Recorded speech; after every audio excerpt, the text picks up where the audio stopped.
gudoomiyaha golaha shacabka iyo gudoomiyaha aqalka sare ra'iisul wasaare ku-xigeenka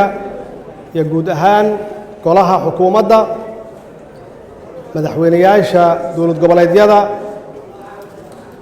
gudoomiyaha gobolka banaadir gudoomiyaha maxkamadda sare xildhibaanada labada aqal taliyayaasha ciidamada qalabka sida madaxweynayaashii hore iyo ra'iisul wasaarayaashii hore gudoomiyaashii hore ee baarlamaanka federaalka madaxweynayaashii hore ee dowlad goboleedyada hogaamiyaasha ururada siyaasadeed ururada bulshada rayidka ah ay ugu horeeyaan culamaa udiinka ururada haweenka ururada dhalinyarada wakiilada beesha caalamka bahda saxaafadda iyo bambeyda marti sharafta kale waxaan ku salaamay salaanta islaamka assalaamu calaykum waraxmat ullaahi wabarakaatuh marka hore waxaan rabaa inaan kaga cudur daaro wakhtigii oo dib nooga dhacay waxay ahayd barnaamijkeenu inuu saa ka bilowdo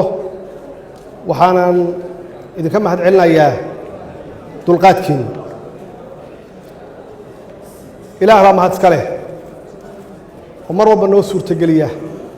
oo noo fududeeya kulamada noocan oo kale ah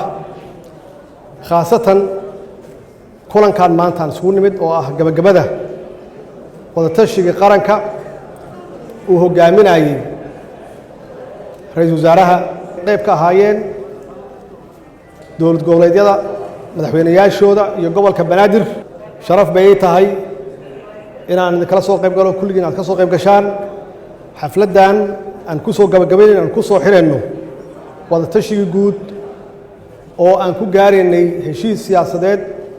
oo doorasho wuxuuna noogu dhammaaday guul iyuu noogu dhammaaday waxaan leeyahay hambalyo waxaan u hambalyeynayaa ugu horeeyo ra'iisul wasaaraha dowladda federaalka iyo madaxweynayaasha dowladaha xubnaha ka ah dowladda federaalka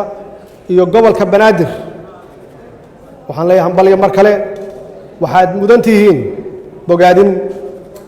waxaad mudan tihiin sharaf waxaad mudan tihiin ammaan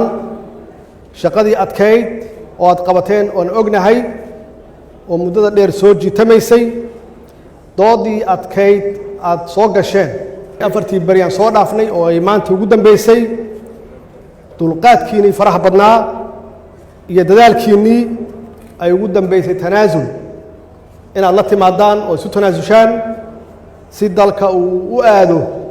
doorasho loo dhan yahay doorasho raalli laga yahay doorasho wada ogol ah oo kulligeen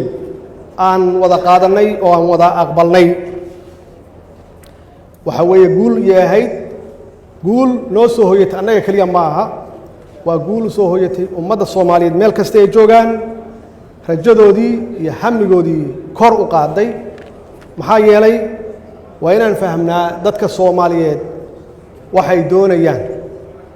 doonayaan deganaashay rabaan deganaashay doonayaan waxay doonayaan doorashay rabaan waana u diyaarsan yihiin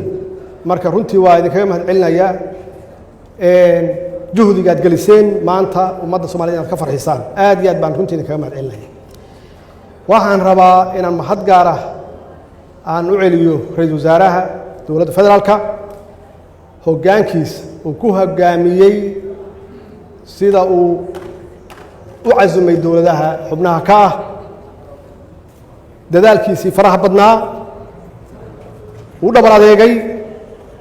uu u dulqaatay doodii faraha badnayd oo dhinacyo badan ka imaanaysay intaas waxaa dheer nabaddoonnimadiis sida uu ugu dhex jiro waad ku mahadsan tahay ra'iisul wasaare sida runtii aad u hoggaamisay golahan wada tashiga ah ee wanaagsan si aad u hoggaamisay aad baan runtii kaaga mahad celinayaa madaxweynayaasha dowlad goboleedyada iyaga naftigooda waxaan rabaa inaan la dardaarmo jidkan waa soo marnay khibraddeedana waa leenahay waxaan idinka codsanaynaa ummadda Soomaaliyeed idinka codsanaysaa madaxdii halkan soo istaagtayna ay idinka codsatay inaad hawshaan la idin xil saaray oo mas'uuliyadiisa aad leedihiin inaad hor u dhaqaajisaan doorashadan waxay u baahan tahay heshiis waa la gaaraa laakiin waxay u baahan tahay hirgelin waxay u baahan tahay dhaqangelin waxay u baahan tahay dhamaystir iyo u baahan tahay marka runtii mas'uuliyaddan idinkaas kale idinkay hadda idinku soo wareegtay the ball is in your court saasaa la yidhaahdaa aniga kaalintaydu iyo shacbiga guud ahaan kaalintoodu waxaa weeye inaan idin kaalmayno oo aan idin duceyno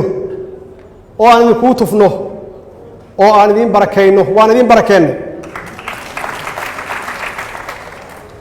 hawshaan waxaan idinku duceynay inuu ilaahay idin fududeeyo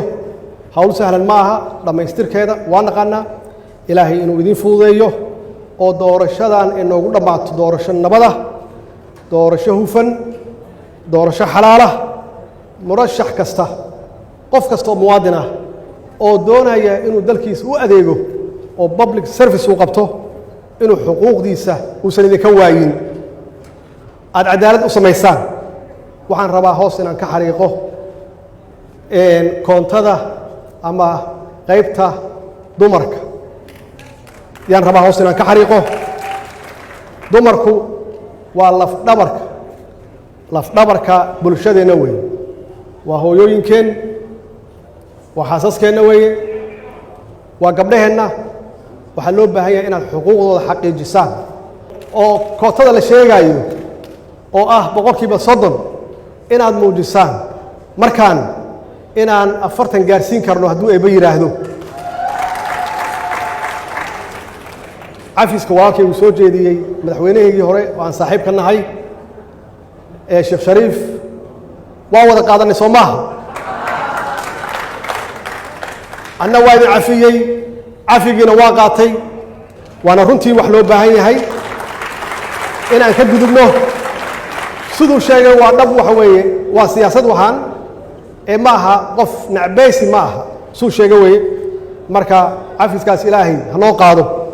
qulubteennana ilaahay soo geliyo iyadoo dhab ah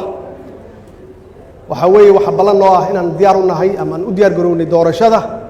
insha Allahna doorashadan waxay ku dhamaan doontaa guul wasalaamu calaykum waraxmatullaahi wabarakaatuh